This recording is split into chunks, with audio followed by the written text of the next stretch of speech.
In 2015, paranormal expert Mike Hallowell was called in to reinvestigate a bizarre missing persons case that was originally reported by a police officer in August 1971. The report stated that late one summer evening, 5 teenagers converged on the ancient ruins of Stonehenge to tap into the vibrations.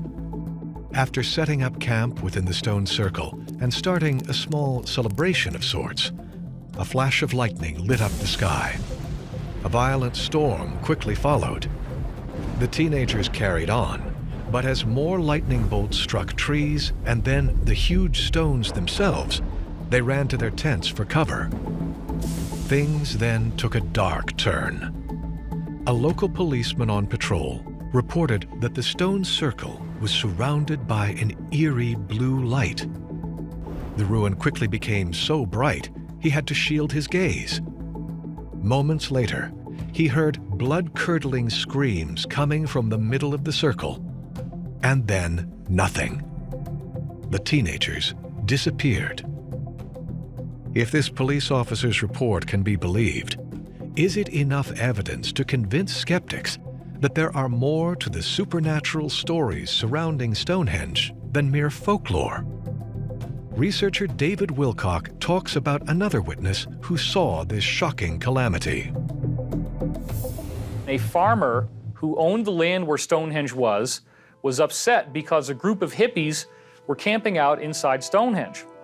And he called the police. So the policeman and the farmer are walking towards Stonehenge, and as they do, they see lightning hit the stones. But instead of it just shorting out on the stones, this very strange thing happened where a glow starts to form inside Stonehenge, and very quickly, the glow went from kind of a bluish to a bright white. And it was so bright that the ball of energy literally reached the edge of the outer ring of stones. The farmer and the policeman start to run towards this because there's this flash, and then the light is gone. This is eyewitness testimony now, indisputable. Eyewitness testimony is provable in a court of law. Whatever was in there had gotten completely portaled out. Is there something more mysterious going on at Stonehenge than has been suggested? Stonehenge is one of the great enigmas of the ancient world. In the 1960s, an American astronomer by the name of Gerald Hawkins came up with a wonderful theory. He believed that Stonehenge was a great stone computer, and that its purpose was to predict eclipses of both the sun and the moon. There are also other alignments towards prominent settings of the sun and the moon, and many other features which showed that it was something which was clearly built with an ancient wisdom that went back many thousands of years. If Stonehenge was a massive computer, is there a code still waiting to be discovered? Maria Wheatley, a leading authority on the geodetic system of Earth energies and one of England's master dowsers, explains the stone circle's connections with energy grids. For many years now, ever since I was a child, my late father guided me through megaliths and through dowsing, and that's really trying to get to the energies that influence and set the foundation plans of ancient sites.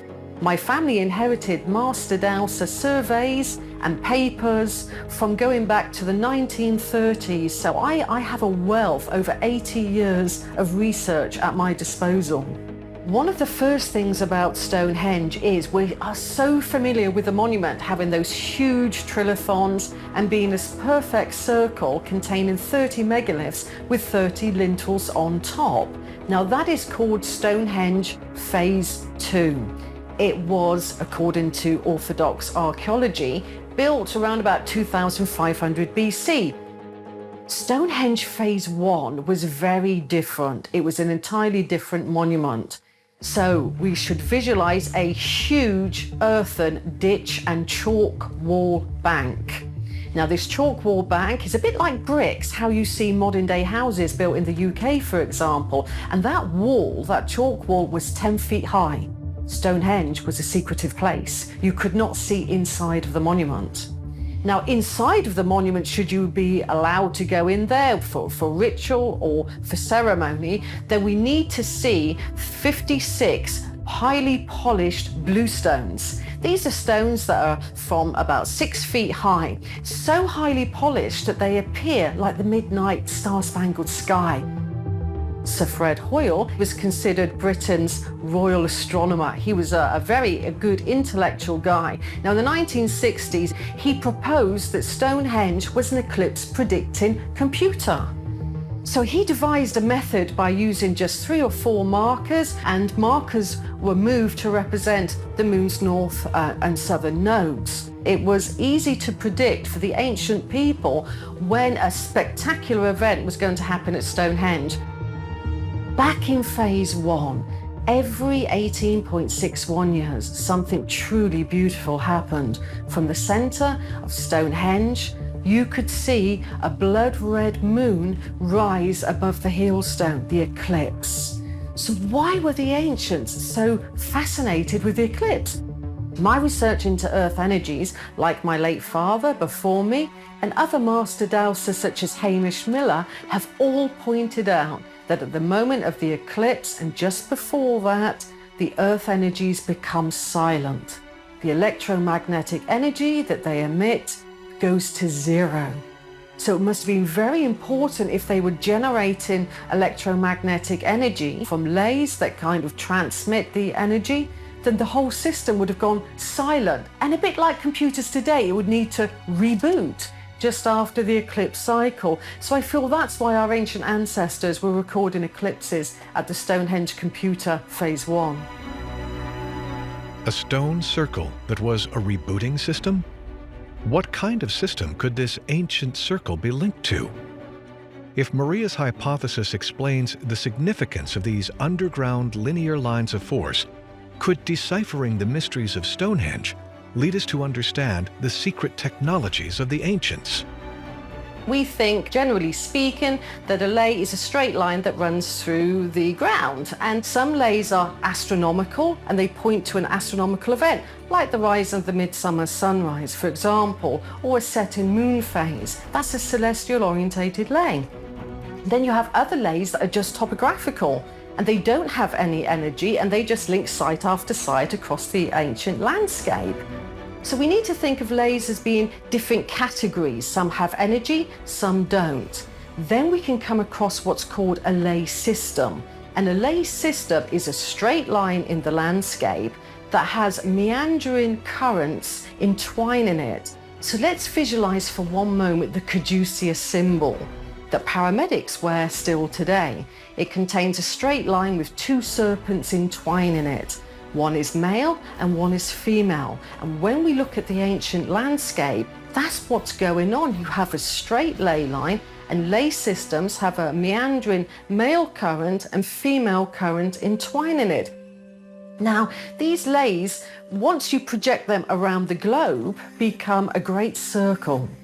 And the ancient Celtic Druids who inherited the information of the Bronze Age always said in their literature, there are 12 mighty circles that go around the globe. And one of these mighty circles that go around the globe is exactly at 51 degrees latitude. Stonehenge is sited precisely at 51 degrees 18. And that's where the only place on the British Isles where the summer rising sun at midsummer sets at an angle to the moon set at its northerly phase, creating a right angle. So Stonehenge was on that latitude of 51 degrees, the ley flows through that at 51 degrees, the heel stone is sited at 51 degrees of latitude. Now this ley then links in not just to that latitude, but to where the planets were positioned in the sky around about 2700 BC. Astronomers agree that in the year 2700 BC, the planets and stars would have aligned perfectly to reflect the stone placements at Stonehenge. When we study the celestial records of the ancient world, it becomes obvious that the people of Stonehenge were calculating the distances between sacred energy sites and planets, then recreating these dimensions by setting stones in the ground on Earth. But to what end?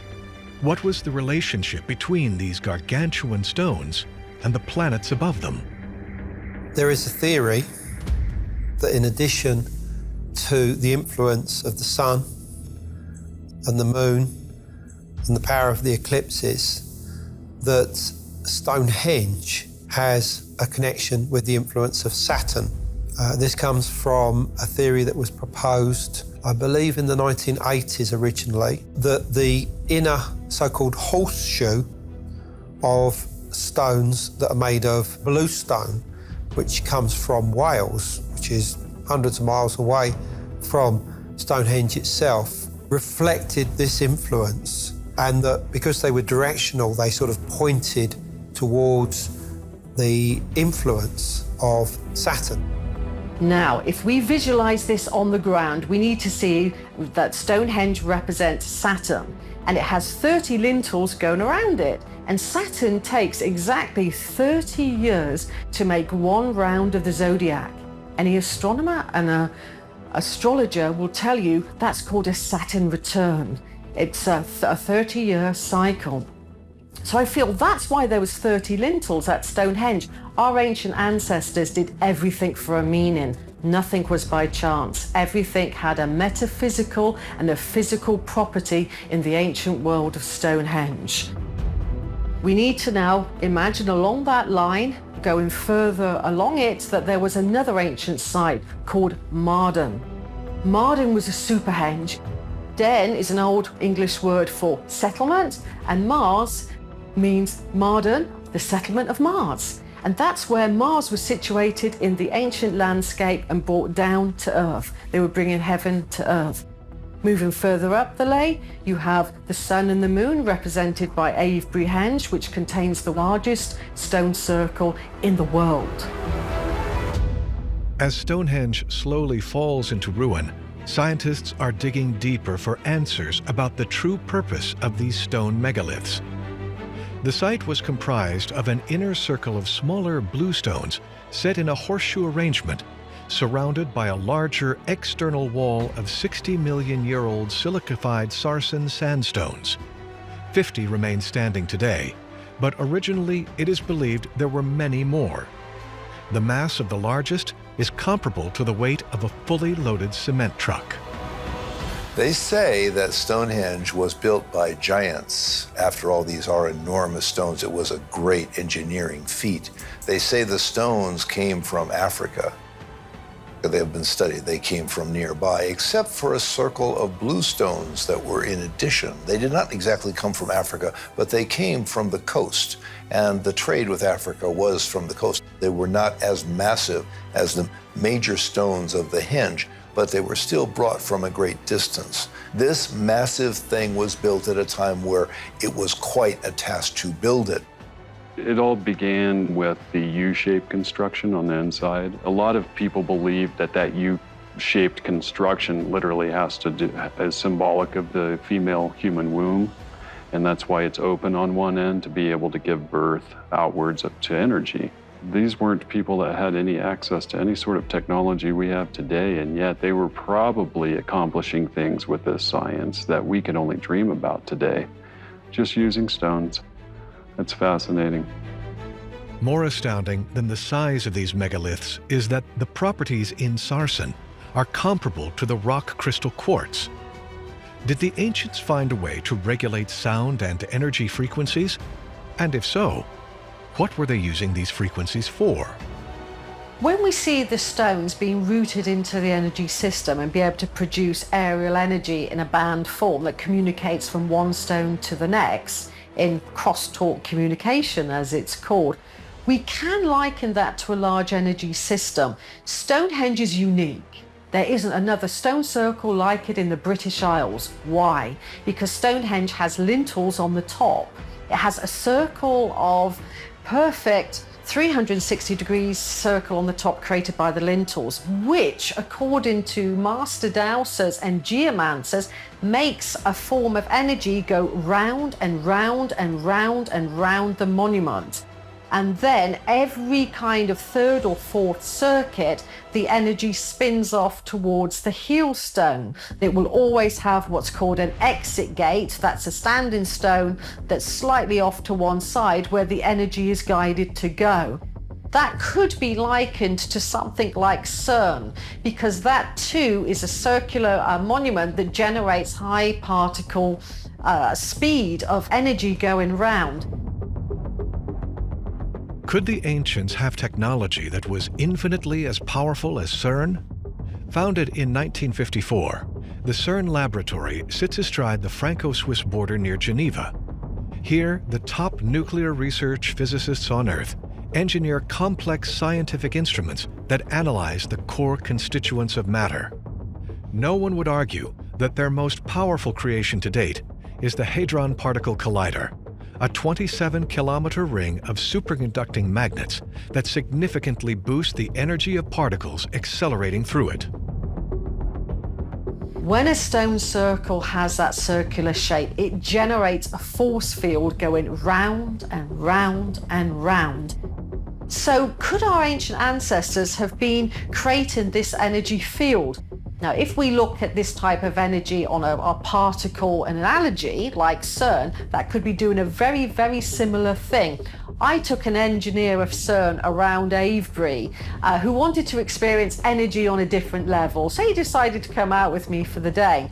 And he was describing to me high particle speeds of energy going through the land that they could get from CERN to Turin, for example. They could make a particle literally go through the Earth at high speed on a linear line. It is a lay, if you will. That's what our ancient ancestors were doing. They were pushing energy along straight lines or from a circle. So you have like a circle like CERN or a stone circle. With the Hadron Collider, what you have is a particle accelerator that shoots atoms around in such an accelerated degree that they can literally split them down into their constituent parts. With Stonehenge, what you might be seeing is an ancient attempt at something like that perhaps they weren't trying to break atoms down per se, but with both you might be able to open a doorway into another dimension. And there are many people who believe the Hadron Collider was actually invented to do just that the rest of the story is just made up to make it look like it's an actual valid scientific endeavor. It could be that the deep state who constructed it are looking to open up a doorway. If this might be true, is Stonehenge more than a representation of our own space-time reality? Is it also possible that it might have been a portal to other dimensions in time and space?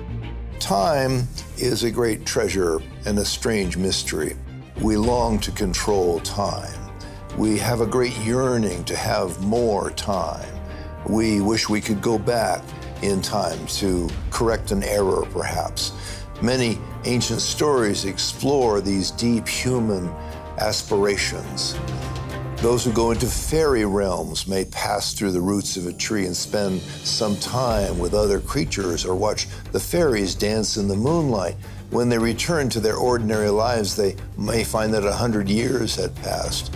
In some other stories, a person will go off and have long labors and adventures and come back, and only a few moments have passed. This bending of time is celebrated in classic stories such as the Chronicles of Narnia. We know that time does not hold still and does not act in ordinary fashion. That is, we would think that time ticks off like the arms of a clock, but in fact it is quite malleable. Time stretches and bends. Einstein showed that time isn't the same in space. It can be affected by mass. That came as a great surprise to people when that discovery, our sense of things being orderly shifted when we realized that time is not as uniform as we thought. As humans living in modern civilization, we all understand that sometimes time seems to travel quite quickly, and other times it marches very, very slowly.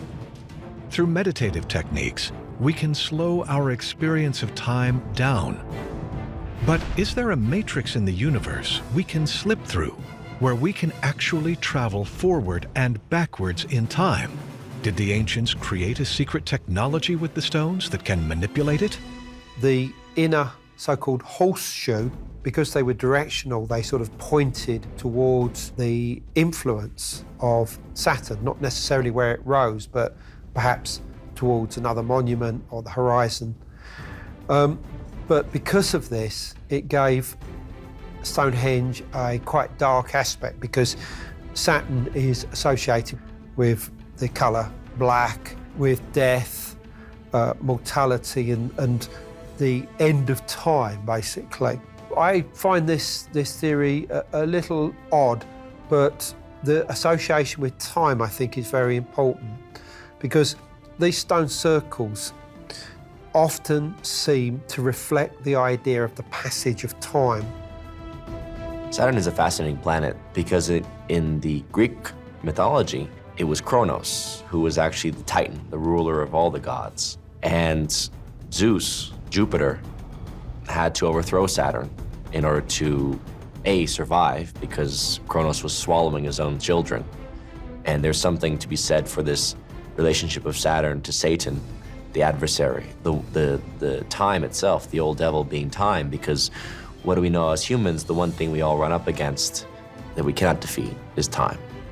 So Saturn, as this sort of ring lord, actually it's called Lord of the Rings, it was considered a very destructive planet. And it's difficult to understand exactly why. Each planet has a certain resonance. Mars for war, Pluto is sort of the outlier, Venus is for love, but Saturn has been this sort of monster in mythological history. You had this understanding of Saturn and Kronos as being the sort of governors of time. There were certain mechanistic aspects of it, but it was also very fluid, and you have to associate the fact that there were cycles within cycles within cycles. By the time we get to the Greeks and the Romans, everything becomes very narrowly minded. It's very logical, linear, and you can't do that. Nature is not linear by any sense of the imagination. And you see that a lot of that reflected in a lot of the stone circles, for example. But there's another layer to this understanding. Although they built stone circles to be markers of time, they also understood them to be observations of the heavens, which are in themselves cyclical and repetitive. It wasn't so much a sort of a linear understanding of the mechanics of the universe. It was also an understanding that these things evolve within cycles within cycles. And that's why we have to pay attention to them, because our livelihood, our survival depends on the understanding of these long cycles. These ideas have challenged some to look at the Stonehenge differently than they had before. What does the placement of the stones aligning with Saturn have to do with our space-time reality? In 1981, NASA published photos from the Voyager mission of what they are calling Saturn's North Pole hexagram, a strange six-pointed geometric star figure. And interestingly enough, if you look at an aerial of Stonehenge, you get a similar image. Many theorists believe that Saturn actually hacks into waveform information transmitted via the sun and broadcasts a reality. I feel that Stonehenge represented a goddess cult associated with the moon, because Stonehenge Phase 1, like I've described, was an eclipse predictor, and it was associated with the full moon. So we need to visualize Stonehenge Phase 1 as being a goddess monument and having moonlit ceremonies. We always see monuments in the daytime, but if you're aligning something to the moon, you want to see it at night. So I see a goddess culture going into moonlit ceremonies at Stonehenge, and with the full moon, chalk white walls become brilliant white. So it would have stood out of the landscape visually so. Even the very narrow original entrance to Phase 1 of Stonehenge was aligned to the moon. Later on, they widened the avenue at Stonehenge so that the heel stone was roughly aligned to the midsummer sunrise. Any archaeoastronomer will tell you, such as Clive Ruggles, would say that the heel stone is only roughly aligned to the rising sun. it's a degree out. Whereas if you look at the lunar alignment associated with Stonehenge, it is perfectly aligned. So round about the changeover of the lunar cult to a solar cult, that's when you had more round monuments being built, and the solar cult and the male-dominated society came into being. This is just one of many examples of this so-called cult of Saturn in modern times. The Saturn theory suggests that Stonehenge may have been built in part as a religious homage to where these people believed they originated from. Saturn as a whole is a very mysterious place. In fact, we've known its association with the hexagon for a long time because it's the sixth planet from the sun. What's fascinating about that is our orbital satellites have shown that there's a hexagon on the roof of Saturn, actually. It sits above the North Pole. To see this hexagonal shape that's forming naturally on Saturn begs the question, why? What's creating that hexagon to appear there? It's not clear whether it's caused because of the rings or some kind of structures on the planet itself, but the notion of Saturn being associated with the hexagon and then actually finding this hexagonal structure on the roof of the North Pole of Saturn is mind-boggling. Is it possible that Stonehenge, with its placement of stones to represent Saturn, the Moon, and the Sun, is actually telling modern-day humans to remember who we are and where we come from? The scientist who formulated the classical theory of electromagnetic radiation in the 1800s, James Clerk Maxwell, had some ideas about hyperdimensional physics he feared would not be understood in his day. So he wrote a poem to disguise them. Ye cubic surfaces, by 3s and 9s, draw round his camp your 27 lines, the seal of Solomon in 3 dimensions. Billy Carson explains what Maxwell means by the seal of Solomon in 3 dimensions.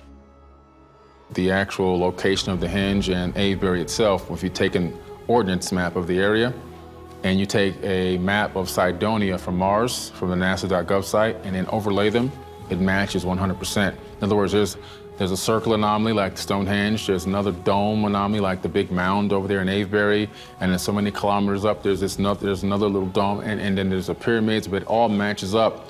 They actually, if you can draw a straight line to every single one of them with these 20-degree angles, and it's like a perfect representation of Stonehenge on Mars, which is totally bizarre, obviously. In theory, every single planet, if you were to take a tetrahedron or a pyramid upside down, put it inside the planet, where the points of the actual tetrahedron would touch the planet, just on the outside of that, if you can imagine, there's always some type of planetary geological event, whether it's volcanic activity, whether it's fault lines. If you're looking at Saturn, you're going to see that great storm that's been going on for many, many years, and it's never stopped. It seems to be very voracious. So every planet that you look at seems to have these marking points where you can see the hyperdimensional physics has an effect on the geology of the actual planet or moon. We were talking about the power of 6, which is the hexagram shape. That comes from the house of David. David's son is Solomon. Sol-om-on, the sun god personified in human form. According to mainstream science, the speed of light is the fastest speed in our galaxy. But some radical theorists, like renowned author David Icke, believe that Saturn greatly influences space and time in our universe, and that we are all under its spell. How did this concept come to be?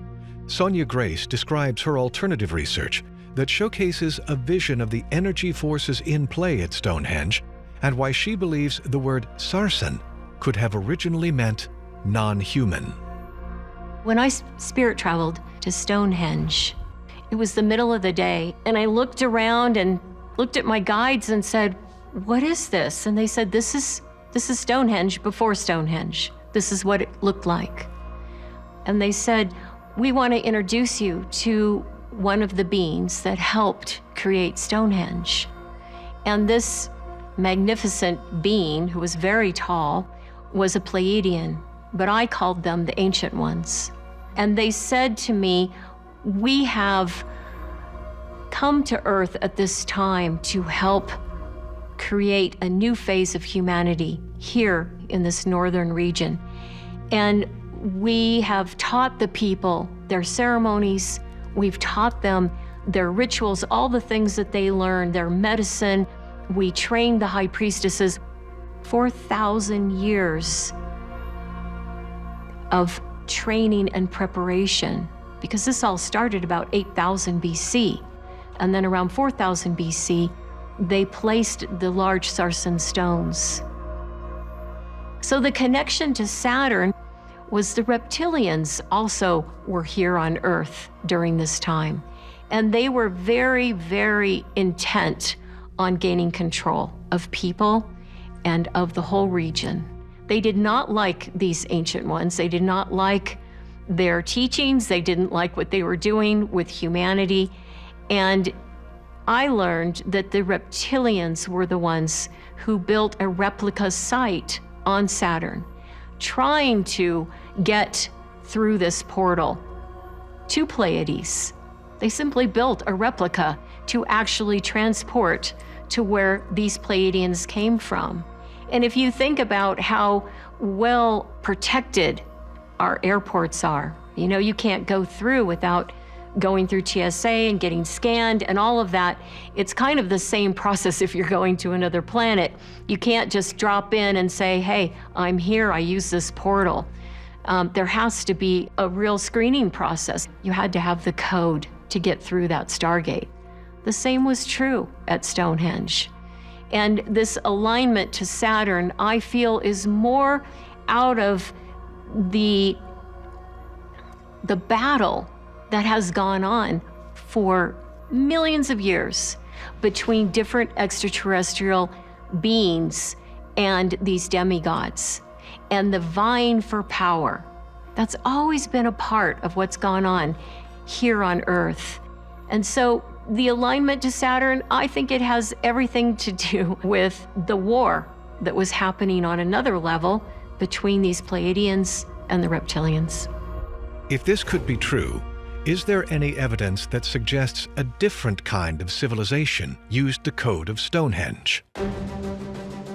Who built Stonehenge? I went on a research campaign, if you will, to find out what the people looked like. I kept being drawn through the Dowsing principle to a very large barrow on the Salisbury Plain. Stonehenge is sited on the Salisbury Plain, and the Salisbury Plain is run by the military. What I discovered was the largest long barrow ever constructed in Northwest Europe was on that Salisbury Plain. Some have a megalithic chambers within them and some don't. So some are classified as earthen mounds and some are classified as megalithic mounds, the ones with the chambers. When I found the biggest long mound on Salisbury Plain, it must have been for hundreds of people that lived at Stonehenge, but it wasn't. It was decreed for one person and one person alone, and that was of a woman. And we hardly ever hear of the prehistoric women in the British landscape, apart from Boudica, an Iron Age Iceni queen, who basically challenged the Romans. So I decided to research this woman that was placed in this mound and find out who she was and the age of her. She was dated to the Neolithic period, about 5,500 years old, and I tracked her down to Cambridge University. And when I went to see her, I instantly realized she had an elongated skull. Her skull was much longer than ours. We have round faces and round skulls. Hers wasn't. So she was an elongated person, and she must have been high ranking. She must have been a high priestess or a queen to have been buried as a single interment into the largest mound in Northwest Europe. And also, she had been murdered. So I decided then to investigate all the other long mounds on the Salisbury Plain and find out who were buried in these mounds. And it turned out they too all had elongated skulls, and they too had all been murdered and then placed within these mounds. If these elongated head beings were murdered, what was the purpose of preserving their bodies? Could they have held the keys to the portal? Perhaps Stonehenge and the placement of its stones that represent Saturn, the Moon, and the Sun also serves to prompt modern-day humans to remember who we are and where we came from. Saturn is known to be the kind of the harsh taskmaster. It's where we get things like tough love, sort of. And it's not an evil thing, but it's almost like you have to prune the tree in order to exacerbate growth. Sometimes we need a little toughness just to really grow to our full potential. So that's really, to me, that's what Saturn represents. And the neat thing with Saturn is it's also known, it's actually a feminine sign, but generally it's thought of as a masculine deity. Saturn imposes the limitations of time and space. It's also the seventh sphere, which is the highest point of the world soul. It's the point where eternity becomes creation. There's a liminal boundary at the edge of the world, so to speak, which is the highest level of Saturn, who's also the ruler of the Golden Age. So it also has a very good connotation. The Golden Age is said to be ruled by Saturn. So it's not all a bad thing. But it's almost like our world's inside out here. See, Saturn, the lead, is the lowest in our world we're experiencing here. But once we go back to the Golden Age, it's actually the highest. Stonehenge is many, many layers. And yes, it's a place of learning, it's a place of fertility, it's a place of wisdom, it's a place of gathering, and of course, it's an astronomical marker and an astrological marker as well. It's all of those things. It's like a big Russian doll without the Russian counterpart. To the average troglodyte, it just looks like a bunch of arcs and circles arranged willy-nilly on the landscape. Now, if you actually take an aerial version of Stonehenge, it's perfect, it's beautiful, because it actually encompasses and incorporates every facet of sacred geometry. Now, sacred geometry is important because it's basically a distillation of nature, the laws of nature. Each geometry is essentially a concretization of consciousness, or a conscious sentient movement. So each geometry means what it does. So, for example, if you're going to a place like Stonehenge and you'd go in there with your intent, let's say you want to work with feminine or creative forces, the geometry that works with those forces is the pentagram. Now, only the forces of the pentagram that define one circle to the arc of Stonehenge come alive. The rest of the stones actually don't do anything. You're using your consciousness as a key to activate part of the site. Otherwise, it is just a bunch of rocks sitting around. Could those teenagers back in 1971 have accessed this forbidden knowledge? If we could use consciousness in such a way, could we as a civilization use tools like Stonehenge as a gateway to another dimension or another time? Is its purpose to remind us of where we are in the grand scheme of evolution in this timeline? On the other side of the world, in what is considered the Four Corners area of the United States, another timeline is revealed. What's intriguing about the Hopi tradition is the notion of previous cycles of civilization that comes across, which are brought to an end cataclysmically, and then there's a re-emergence and another cycle of civilization occurs. That's the message that I take from the Hopi traditions, that they are urging us to cast our minds back into remote prehistory.